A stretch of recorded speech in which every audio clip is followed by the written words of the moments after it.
how do we calculate the average molecular weight of gaseous mixtures?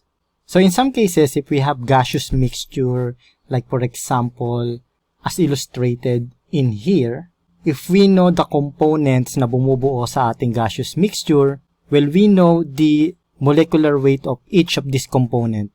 However, as a mixture, we do not know what is its molecular weight. So the way to do that is to get the average molecular weight of all of its components. And we can do that by getting the average molecular weight, which is the summation of the molecular weight of all the components multiplied to its mole fraction. Okay, so para mas ma-visualize natin siya, let's say we have a gaseous mixture here in which we have our gas 1, and then we have our gas 2, and we have our gas 3. Okay, so we have 3 components na nandito sa ating gaseous mixture. Now, bawat isa sa mga gases natin has its molecular weight. Okay, so our gas 1 has a molecular weight 1, gas 2 has molecular weight 2, and gas 3 has molecular weight 3. And of course, if we calculate for the number of moles ng bawat component natin, we can also get its mole fraction. So mole fraction of gas 1, mole fraction of gas 2, and mole fraction of gas 3. Alright, so therefore, para makuha natin yung kanyang average molecular weight, which we can also write as MW with a bar on top of it.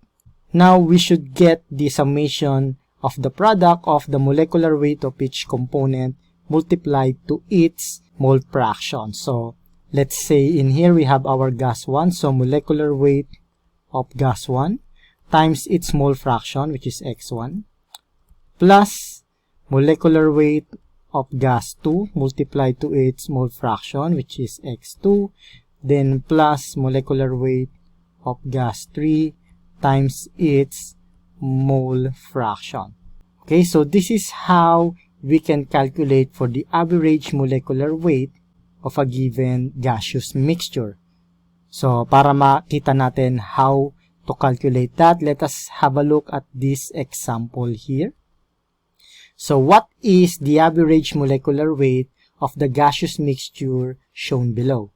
So, dito sa ating illustration here, meron tayong gaseous mixture which is composed of 0.5 moles of CO2, 1.3 moles of O2, and 2 moles of N2.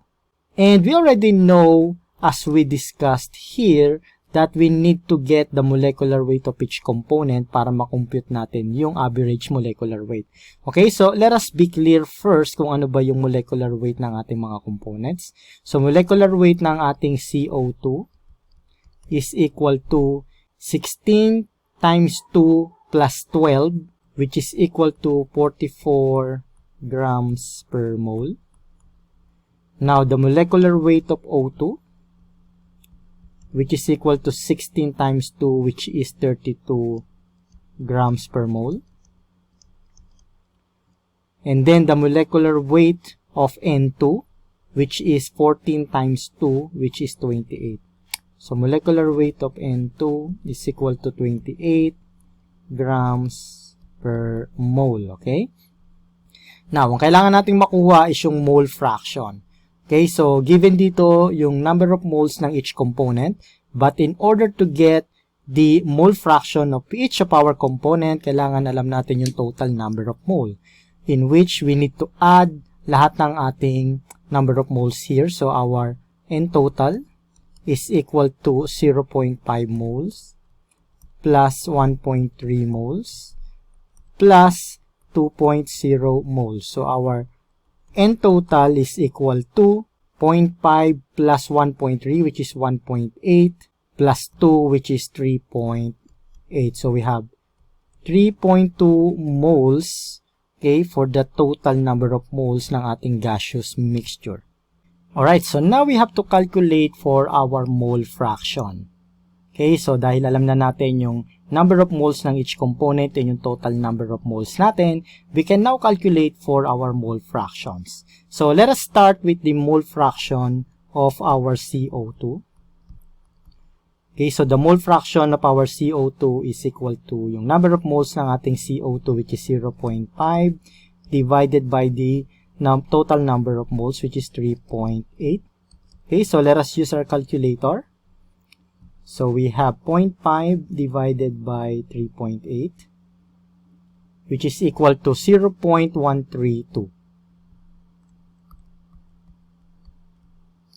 Okay, next is the mole fraction of our O2, which is equal to 1.3 divided by 3.8.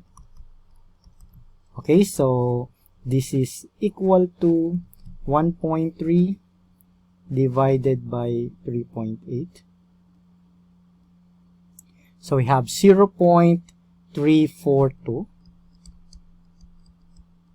And then the mole fraction of our N2. We have ilang number of moles ng N2? 2. Okay, so we have 2 over 3.8, which is equal to, again, using our calculator, 2 divided by 3.8 is equal to 0.526. Alright, so alam na natin yung mole fraction ng ating mga components. So we need to get now our average molecular weight. And we can do that, as we said before, using the equation that we presented. No? The average molecular weight is equal to the summation of the molecular weight of each component multiplied to its mole fraction. Okay, so therefore, our average molecular weight is equal to, starting with our CO2. The molecular weight of our CO2 is 44 grams per mole. So we have 44 grams per mole multiplied to its mole fraction. So, ano yung mole fraction ng ating CO2? 0.132. Plus the molecular weight of our O2. Okay? So, our O2 is 32 grams per mole. Okay? So, 32 grams per mole multiplied to its mole fraction, which is 0.342. Plus the molecular weight of our N2, which is 28 grams per mole. Okay, so we'll write here 28 grams per mole multiplied to its mole fraction, which is 0.526.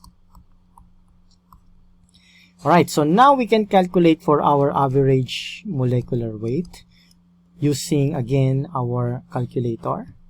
So, starting with our CO2, we have 44 times 0.132 plus our O2, which is 32 times 0.342 plus our N2, which is 28 times 0.526. Alright, so our average molecular weight is equal to 31.48 grams per mole. And this is our final answer to this question.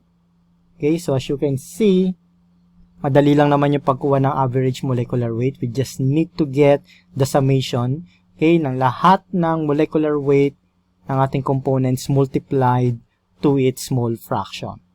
Now, this information will be useful to you in studying chemical engineering because you might encounter problems na kailangan mong kunin yung average molecular weight ng ating gaseous mixture, okay, in different topics. You might encounter this in physical chemistry, chemical engineering calculations, and even in unit operations, no, tulad ng separation processes and iba't iba pang mga topics natin in chemical engineering. So, this information will be useful lalo na in physical chemistry, no? So, I hope that you find this lecture useful para sa pag-aaral mo. And we will be providing more solved problems involving the use of this concept, no? Yung pagkuha ng ating average molecular weight sa iba pa nating mga provided na questions sa ating mga lecture video sa ating reviewer. So, para sa mga naka-enroll sa ating review, you will find some problems na gagamitin natin ito in some of our questions. So, with all of that and more, I will see you in our next video.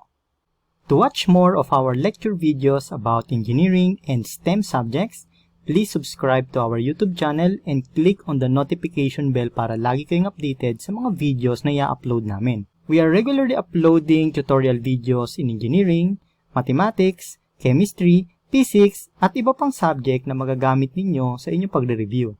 So, thank you very much sa patuloy ninyong pagsuporta sa enginerds.org.